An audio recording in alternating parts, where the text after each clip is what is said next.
Hi, everybody. I'm Alicia Yost, founder and CEO of Something to Chew On. And this is a women's ministry. Our goal is to connect, encourage, and grow women in their faith through sharing authentic stories. And so each month we have a topic and we just dissect that topic and chew on it, talk about it, share our own personal stories about it. And this month of April 2021, we are talking about how to love different, difficult, and demanding people. And I'm joined today by Cindy Felkel. Welcome, Cindy.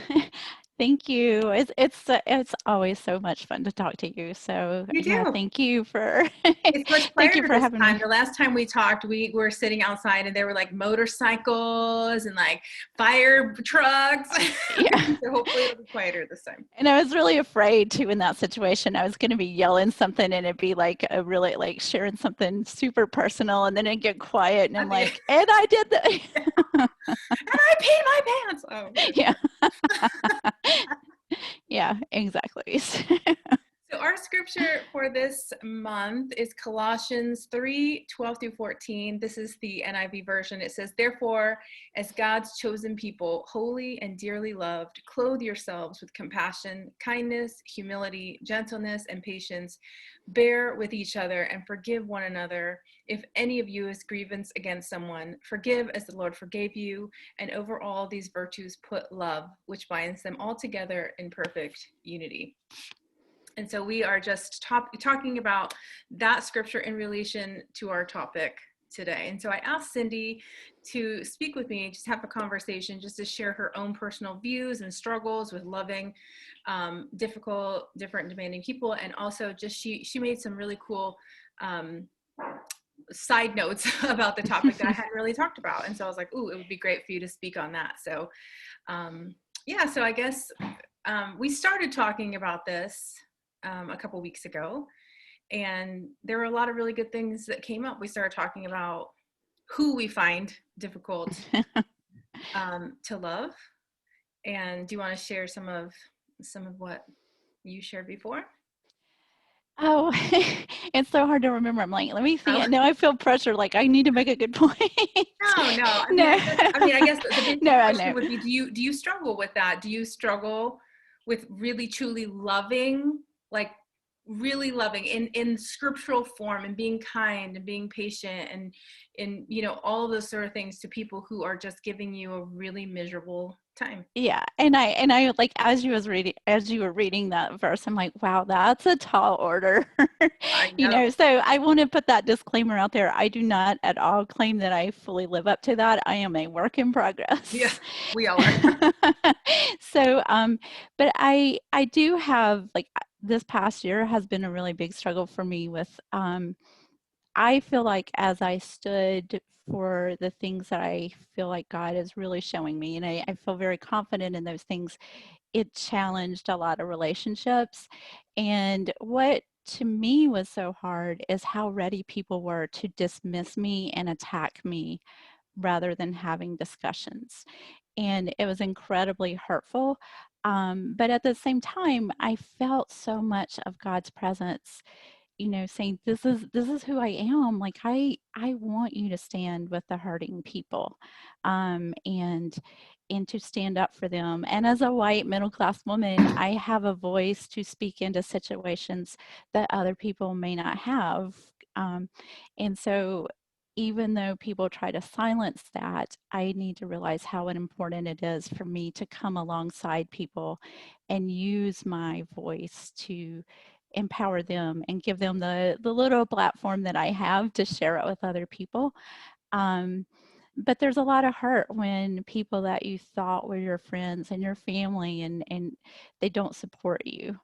And it's been a really humbling experience for me. And one thing that happened really recently was I had a group of people praying for me about like this ongoing difficult family member that's just always been like basically like you're not even a Christian, and just just constant criticism and always feeling disrespected by this person.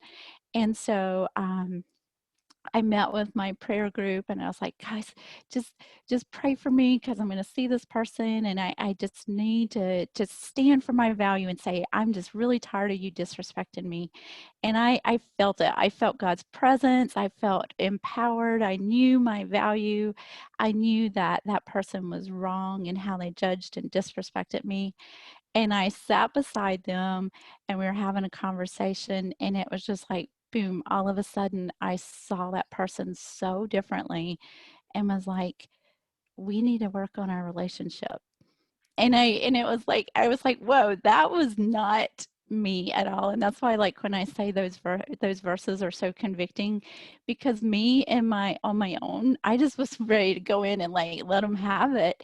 But then when for a second I saw them as God sees them, I was able to say, let's work on our relationship, you know, and start bringing some healing into that situation. And it came from a place of knowing how much God valued me and that I was right. Like, all those things this person has done to me were hurtful. I didn't deserve it. And I do need to set those boundaries of like, it's not okay for you to talk to me this way. But at the same time, God was just giving me this power to like not let it control me anymore. And all of a sudden I was like, oh, this person, this person needs, you know, they need all this stuff too. Like, they need to be forgiven, and they need, they're all of that that they've been doing to me is not coming from a place of confidence and security or peace. Um, and and I brush up against that for them. No, I hear you. And I love that. I just love that you're saying that, because you don't know, what I've discussed with the other speaker for this month, and you're just mirroring it. So I feel like, when God does that, I feel like he's saying, no, these are the points I want you to cover. And I think it's two things. It's boundaries and forgiveness. And that's what I keep hearing again and again and again. It's this sense of like, set a boundary, but then see them the way that I see them and forgive them, and I love how you did just that. So it's important for me to hear that. Maybe, I assume often that it's just that God is speaking to me. Like, he's saying, okay, Alicia, like, you set your boundaries, but then the rest, you love them. You try to see them the way I see them, and you forgive it. You let them go. And so you can let go of all the stuff that holds you back. Yeah. And I do want to say something that I think is really important when we talk about forgiveness and boundaries and stuff. Um, we have to be really careful. I think people misuse forgiveness a lot of times, and they throw it out there like it's an easy thing. Um, and I've really been wrestling with this because I know, like, we have some abusive people in our life that we've had to set the boundary of like no communication, Right. because you are not allowed to come in and hurt my family anymore. And people will tell me all the time, like, well, you have to forgive them. And I've wrestled with that. And one of the things that I have really realized recently is there's two different words in the New Testament for forgiveness. And one is about separating the actions from the person and seeing that person as separate, like God separates us from our sins. And so that person, I don't see them as just their sins, that they have value. And I do hope that they will learn to not be an abusive person. And I hope they will reconcile some of these relationships. But for our family, I have to protect them from this abusive person.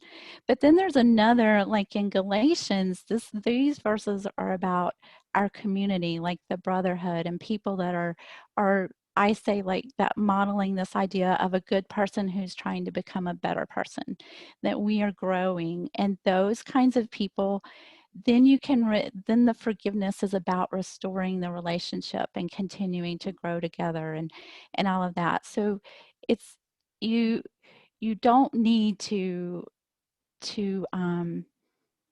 give somebody, like, allow people to trample on you, like you are not, and that's a whole nother thing about when Jesus, I'm sorry, this is another thing I've learned in that is that story where Jesus is talking about remove the plank from your own eye and then you can see clearly to get the speck out of your brother's eye.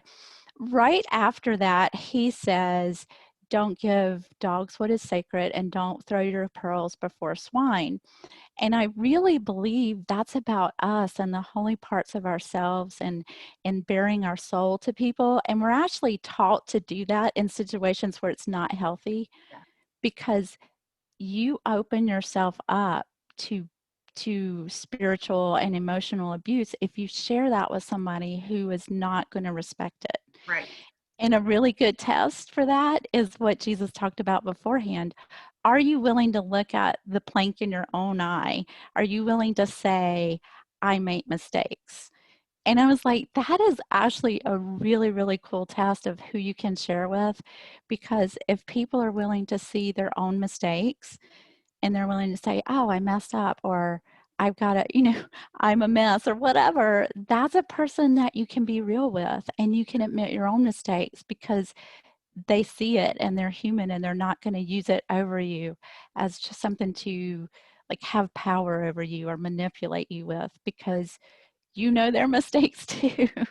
No, that's really, really good insight. I love that. Thank you for sharing that. And I agree. I do agree that there's a difference between forgiveness and saying that what someone is doing is okay.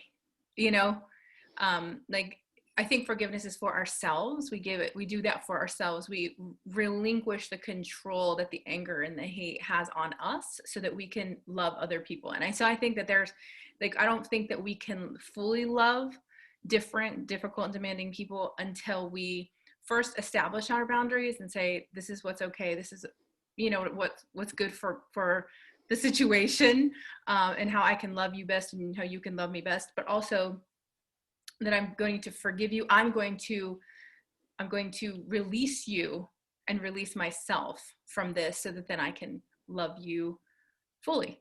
I don't think I was able to love anybody fully until I was able to forgive. And terrible things happened to me, right? Like I grew up very physically, emotionally abused. And so no one's going to ever convince me that what happened to me was good for me or that there was purpose in it. I don't believe that. I believe that God makes beauty out of everything, no matter what, right? But I don't think that I could ever say to my abuser, like, what you did to me was A-okay, you're forgiven. It's more about like, this happened, I understand this and see this for what it is now, and I'm detaching myself from it. I'm removing myself so that it's not going to drag me down for the rest of my life, and so that I can move on. I can love myself, I can love others, I can even maybe dare love you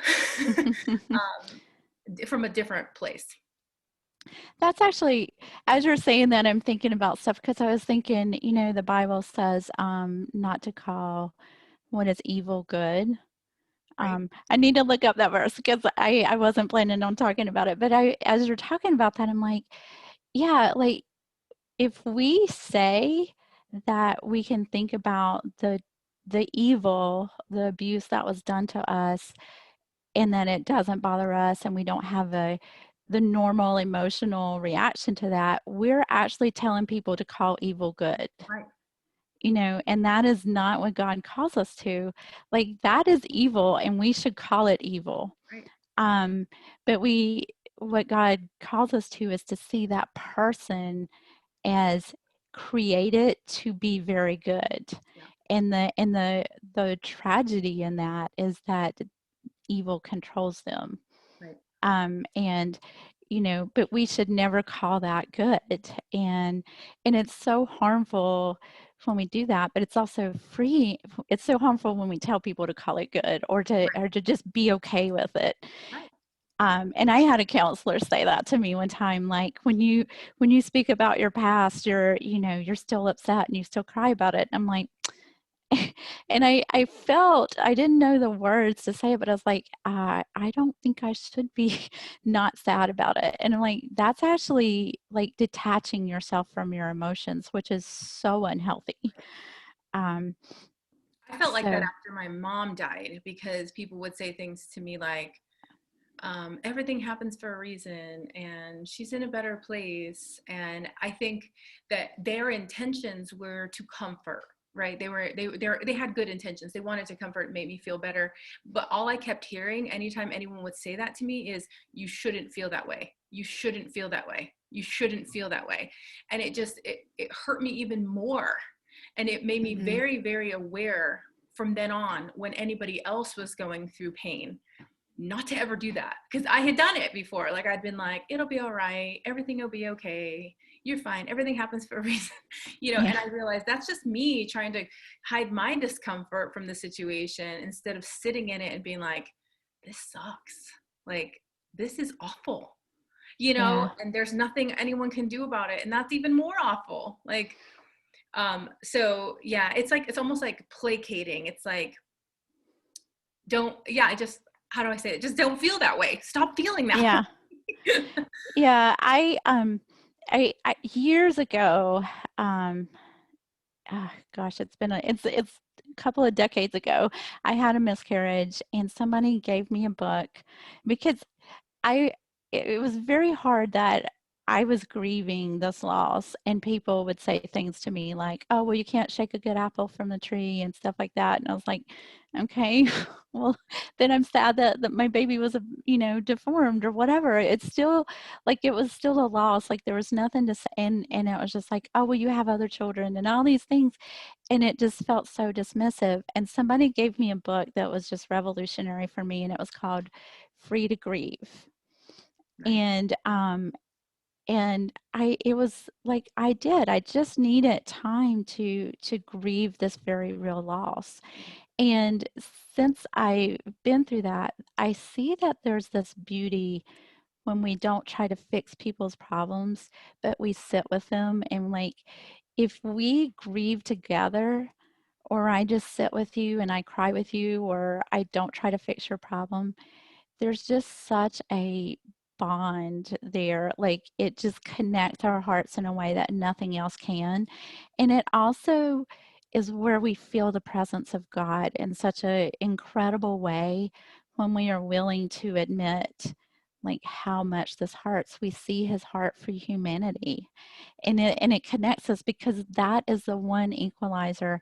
It does not matter who you are in this world, you are going to experience loss, and that is the thing that can connect us if we will admit that we have it, and if we won't dismiss other people's pain. You're so right about the humility part, because I think in that moment, I think humility is the proper response, because when we're grieving, we realize we have no control over anything, right? And I think when we come in and we try to offer platitudes to people who are grieving, in a way, we're stepping into God's shoes. We're trying to step into his shoes and make things better. When in reality, we have no power, no control, and we have nothing to offer. And so it's so much better just to sit, like you said, in quiet and in humility, and be like, here we are.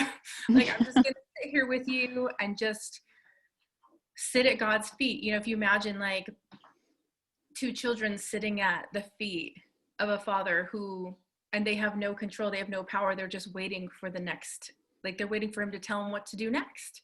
What do I do?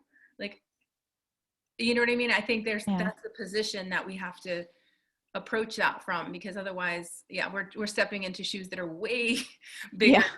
than we can fill. Yeah. And yeah. And I used to call it the 30-second counseling session. Um, and I have, like, if you ever look up my stuff, I have a thing where I was actually going through like it just felt like this time in my life where everything, I just kept, like, every time I turned around something else would happen. And I was an empty nester. My son's joined in the military. Like, I can't even list it. Like, I will cry now if I remember. But like all these things were happening at once.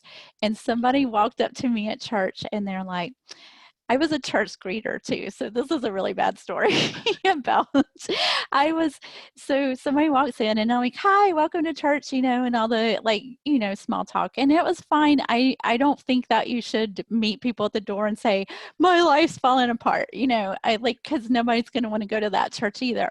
But I was doing the small talk thing and this guy goes, you don't seem exactly like your normal self. He could tell that something was off. And I was like, well, it's just been a tough week. And then he asked more questions, and he kept asking questions. And I finally broke down, and I was like, told him this horrible thing that happened. And it was just like the straw, on the camel's back. I was just like, all this stuff. And he goes, well, just have faith. Everything will be okay. And I told him, I do, shut the F up. I do have faith.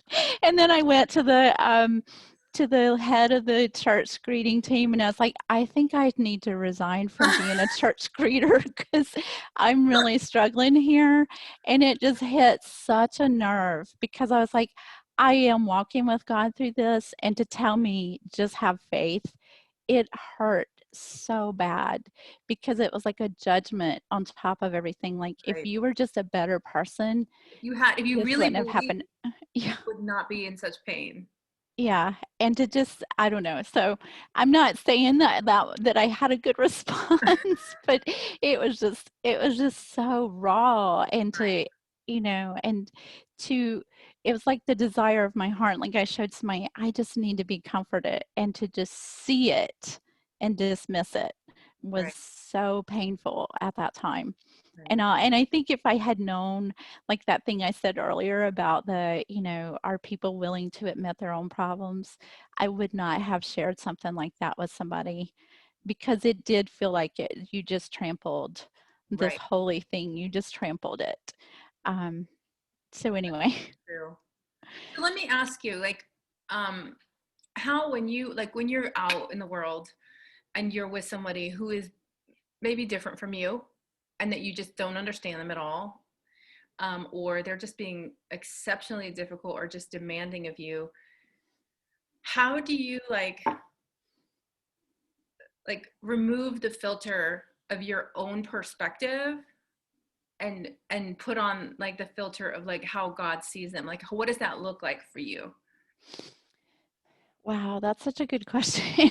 I I am very much growing in that because as a Southerner, I was always taught to just like do not offend anybody, and and don't be honest about your feelings. And so I'm having to learn that thing of boundaries, Um and yeah, just I will say sometimes, tell me why you think it's okay to say that to me.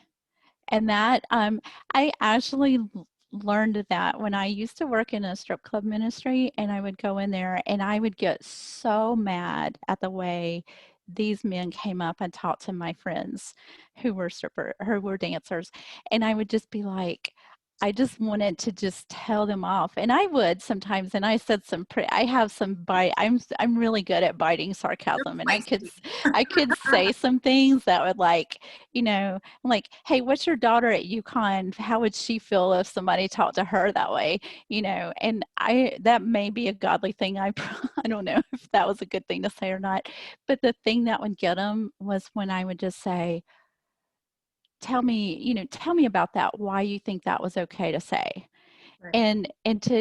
And sometimes, like in the strip clubs, I never got a real holy answer. But sometimes when you say that to somebody and they say something hurtful, and you will realize, oh wait, I am totally misunderstanding where that person comes from and all. Funny, we talked about that the last video too, about asking questions and how that's so important to understanding. If we don't ask questions, we can't understand. If we can't understand, we can't see. Yeah. Yeah, and it's something that I have learned to do. I took training for life coaching, and I do life coach. But I learned to just be a little more cautious with giving people advice. And anytime I give somebody advice now, I say, I hold this loosely. Tell me if it resonates with you. Yes. And another thing that I have learned is through that starting to recognize when it's the Holy Spirit leading me and when it's me leading me. And it's a process because I always like my own ideas. I think there's never been one that popped into my head and I was like, no, that's terrible. It's like, oh, I love that idea. Aren't that So good? Yeah. So walking away, like, so being able to distinguish like my, my So self-centeredness how do you do versus, that? Like, how do you distinguish like what's you and what's well, it's been this process of when I ask people questions, like if I tell you something, like if I gave you advice or I said, I'm thinking this right now, this is what I see, and I say, tell me how that resonates with you. If you're like, wow, that was very hurtful, boom, that was not God. right? That was me.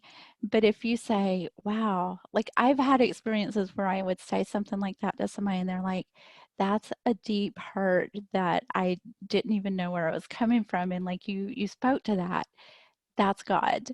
And it's like, it's really just a process of like the more that I'm willing to say, I might not be right, you know, and like my judgments about people, as much as I like them, they are Often flawed. they're very flawed. No, I hear And you. they come from my very limited experience and my very limited insight into other people's lives. Right. But when God adds to that, it does speak into people's lives. And the more and when I'm willing to ask, how did that resonate with you? And how did, does this help? Does this speak to what you're going through? Um, I can see by their reactions, like what is the fruit? What is that doing in their life? The thing I just said. And it kind of helps me clarify, like when I'm listening to God and when, and recognizing his voice so much more. Right. Um, because I feel like my voice is like, yeah, and his is like, just steady. Like, Yeah. takes, like I have to purposefully listen to his voice.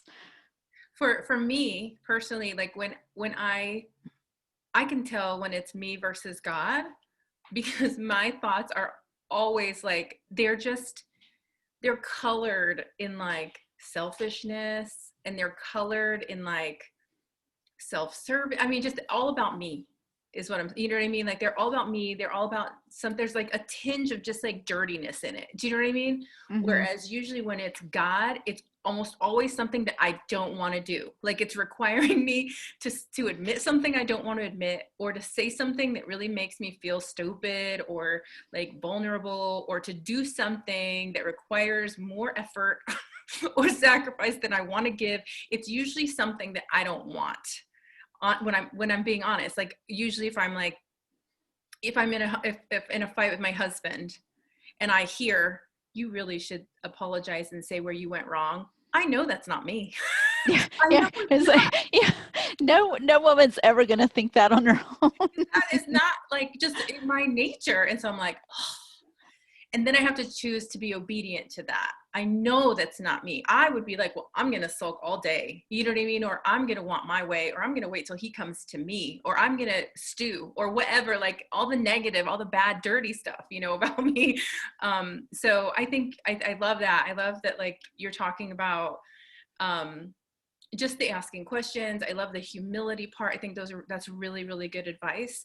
And it's interesting, you started off talking about how it was so hard when people wouldn't have conversations with you. And it occurs to me that I feel like you love others and you demonstrate God's love to others through conversations and through trying to understand each other. And so when someone won't have a conversation with you, it's hurtful because you're not able to then connect. You're not able to love them, and so it like stings your soul. Like and Mm. it stops you from doing what God created you to do, which is to have that conversation and love someone and to That's get. why I like talking to you, because you always put this beautiful spin. I'll say something and then you say it back, and I'm like, yeah, like that. That sounds so good when you say it.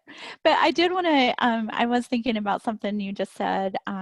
That when another thing that is very clear with when God is speaking to us, He does bring up things that we need to change, but it's never shame. Right. And it's very like there's a difference between guilt and shame. Guilt is I did something wrong. Shame is I am wrong or I am bad. Right. And God always empowers us to overcome the difficult thing that we don't want to deal with. Absolutely. Um, but in it, you know, and we might fight it, like when it's apologizing to our husband or something like that, that is, ugh. Like, but, and it's sometimes something that we don't want to see, but we don't feel shame. Yes. Or Like, condemnation. And the Bible says yeah, that, therefore, there is no condemnation for those who are in Christ Jesus. That's a really good tell. To recognize another voice, because when we hear the condemnation, that's usually not us, and it's definitely not God. That's the enemy in that moment. You know, yeah, like I had a conversation with God once about, I struggled with being very defensive with people for many, many years. And one day it just kind of happened, and it was like, it like became very obvious to me that I was doing it, and I brought it to God, and I was like, I don't get it. Like, why am I doing this?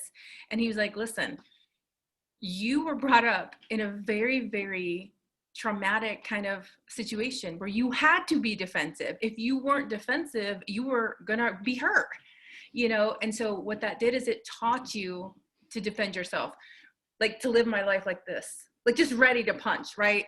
And so he's like, but listen, you did what you had to do. Like, you did what you had to do to get by, but now you have to recognize that you're not where you were, so you can like put your hands down. And the feeling that washed over me was a feeling of realization and hope, not condemnation. It wasn't like, well, you screwed up, you did this, and now this is the consequence of everything that you did. It was this very like, you did what you knew how to do, and now you know better and you can do better. You know what I mean? And I was like, that's the yeah, Holy Spirit speaking to me, you know, because the yeah, enemy would have been like, you're worthless, you're a bad person, you know what I mean, no one likes you because you're terrible. Like, so I think it's important to recognize those voices. You're so right about that. yeah. Yeah, that's beautiful. I realized that sarcasm in a similar way, I grew up in a culture that very much did not respect women's voices. And I see like Southern ladies are very passive aggressive. We're kind of known for that. Bless your heart. You know, and when, you know, and I realized it's from a place of how much we were silenced. And so for me, I dealt with it by biting sarcasm. Like I can say something or give you, like Southern women are known for that compliment that like pierces your soul. You know, like Yeah. it sounds like a compliment, but you know it's like really, and so I realized that I learned that, and which made me a difficult person in a lot of people's lives. No, I hear you. Um, Yeah, no, and so many women feel like that. Honestly, that's one of the reasons why I love SDCO, because it gives women a place to speak, because I feel like women don't have a place to speak. Like, often we don't speak in our families, we don't speak, like, our voices are muted all the time. And you know what happens when you have a voice that needs to come out, and you can only let it out through sarcasm, or you can only let it out through this really, you know, closed kind of thing. What happens when someone like gives you the platform and you can speak? Like, who knows what can be, you know what I mean, like what can come out, and what freedom there is in that, and not having to hide, or not having to, you know, to use all the other methods that we use to mute ourselves. Like, we can just be free. I long for that. I long for a time when we can do that. yeah, So you made a yeah. mention, when we were talking the last time, you said something that really jostled me, and I was like, whoa. You know, we were talking about how to love different, difficult, and demanding people, and you were like, what if it's you? Like, what if you have the realization that you're like, wow, I am different, I am difficult, I am demanding. And it spoke to me, because there have been so many times in my life when I'm like, oh man, like I'm the problem here. Like, you know, the moment where like you're having a problem with everybody and the only common denominator is you, and you're like, maybe that is me. There was this episode on The Big Bang Theory. I don't know if you've ever seen that. It's a comedy. Yeah. Everyone keeps My one yeah, of the that characters. relates to my family a lot. Do what? That show relates to my family a lot because my husband was a college professor and he's got some Sheldon tendencies. Oh, So yeah. and Sheldon Anyway, is the main character, right? And yeah, he's he can be quite obnoxious, and everyone keeps telling him to go away. And he's like, it's very strange. Like, everyone keeps telling me to go away. And he's like, did you guys like me? Did you decide to tell me that? And they're like, no. And then he has this moment, and he's like, maybe it's me. I think there's that moment that most of us hit, and we're like, maybe I am being really difficult, and maybe I am being pretty demanding. And what is that? Why? Like, why am I being difficult? Why am I being demanding? What do I need? And so I think it's good to reflect. So can you tell me what really sparked that idea in you? Well, there's so many things, and like the very first time I spoke at Something to Chew On, I was talking about like just with my personality and having ADHD, that a lot of times people will just freely tell me that I'm annoying. And it it came to, I had to finally deal with that because it hurt. I had so much hurt that I was defending because I just expect people to think that I'm annoying. Um, and when I took it to God and I spent time with Him and felt like He gave me this personality, Right. and that it is a gift to some people, not, but I started realizing that who do I want to be in this world, and what do I want people to say, like when they walk away from an experience with me, and I want people to feel valued. And so that is so important to me that it gives me the freedom to tell people in my life, if I ever make you feel devalued, please, like, here are ways that you can come let me know and I will work on that.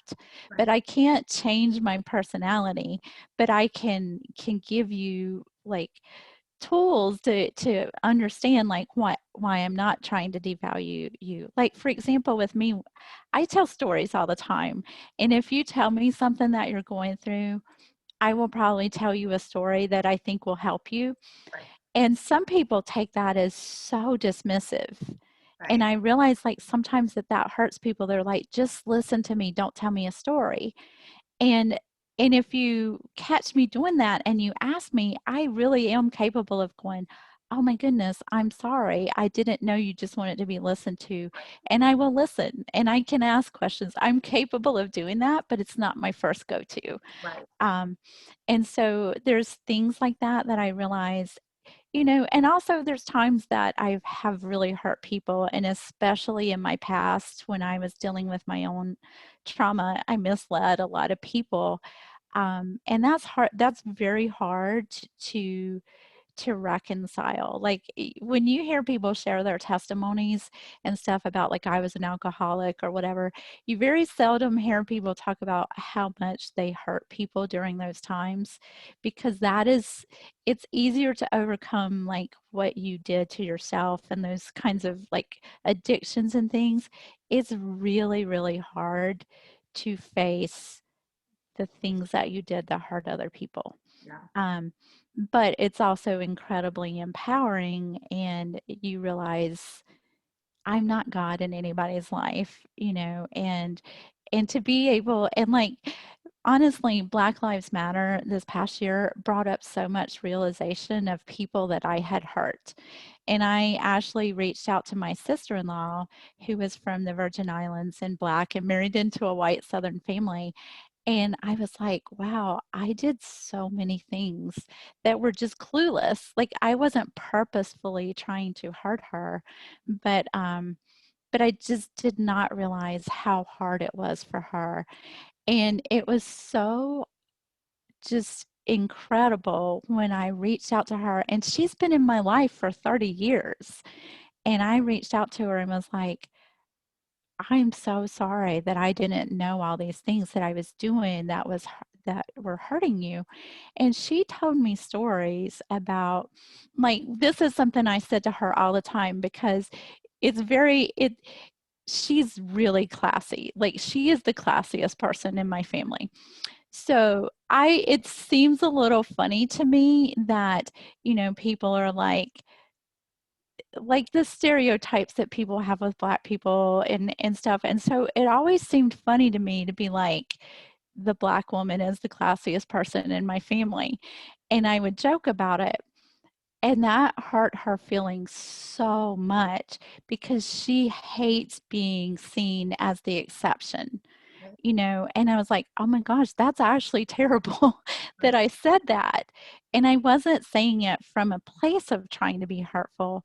It was just I'm so aware of the stereotypes but and then she told me a story, like, when she was in kindergarten and moved from the Virgin Islands, that she'd never heard the N-word before, and her teacher called her that. And like I didn't even know that like anybody said that word. Like a teacher would have said that even 30, 40 years ago. I didn't know that would have happened.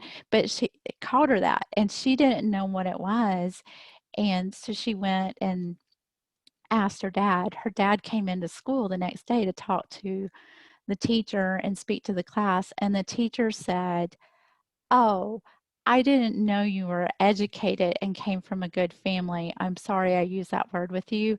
And like, and she was like, that's why she's always been so sensitive that like her family was not like, you know, it didn't cause people to reevaluate their stereotypes. It caused them to say, you're an exception. The Right. stereotype still holds. So I had no idea. Like to me, I was just like, I felt like I was laughing at how dumb the stereotype is. Right. You know, I was like, cause see how dumb it is? Cause look, Right. she, you know, she Then you like look we're, back on that and you're like, oh my gosh, what have I done? Like, yeah, what have I done? Yeah. Did you yeah. feel like that? Were you like, oh, were you mortified? Oh my gosh. Yes, I'm still mortified like how completely clueless as a white middle class woman I am. Was she forgiving? Was she like, was she like, oh, I'm glad we had this conversation? Yeah. Oh, and I just the black people in my life that have reached out to me and thanked me, it makes me cry every time because I'm like, it's so heartbreaking. Um, like I feel so undeserving of their thanks. Like I feel like a just you guys were standing all this time and I didn't know, and it just I feel like that's heartbreaking. Right. I know. And now I'm like at the point like I saw a girl wearing a t-shirt that said my life matters, and I'm just like I started crying and I'm like, I know it's COVID, but I really want to hug you. Like I'm so sorry. Right. Like I'm sorry that anybody would ever feel like they need to tell me like Right. that they need to announce to the world, hey, my life matters. Whatever you feel, I don't want to I'm not trying to sorry, not trying to bring politics in, but just that anybody would feel that way. I just think it's so heartbreaking. Right. And to know that Contributed to that at some point. yeah, it just, Yeah. yeah. So, Does that affect how you deal with other people now? Maybe people who have not had the realization. Does that affect how you, or does it just frustrate you? honestly, it frustrates me because I feel like how much more do you need to see?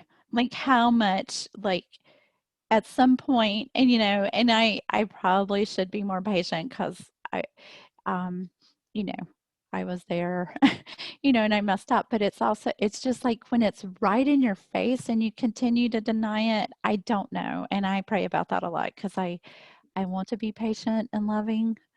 Um, and I think I do realize that a lot of poor people, and white people who are struggling feel like they don't have a voice now. A lot of And people feel like they have a voice. yeah, and I think that's why that we're attacking the wrong people though. Like we're not attacking the people who are denying our voice, we're attacking each other. And I know as a Southerner, like how much, like I should be more gracious.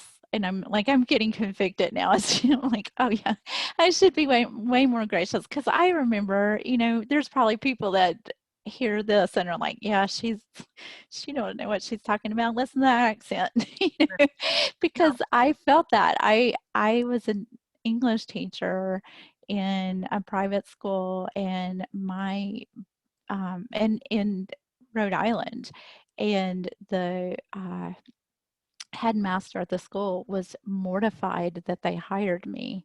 He did not want me as an English teacher and he would always say, you don't even speak English. English, you know, and just make fun of my accent all the time. And I had to stand up to him one day and go, I scored in the 98th percentile in English, the English praxis exam for grammar.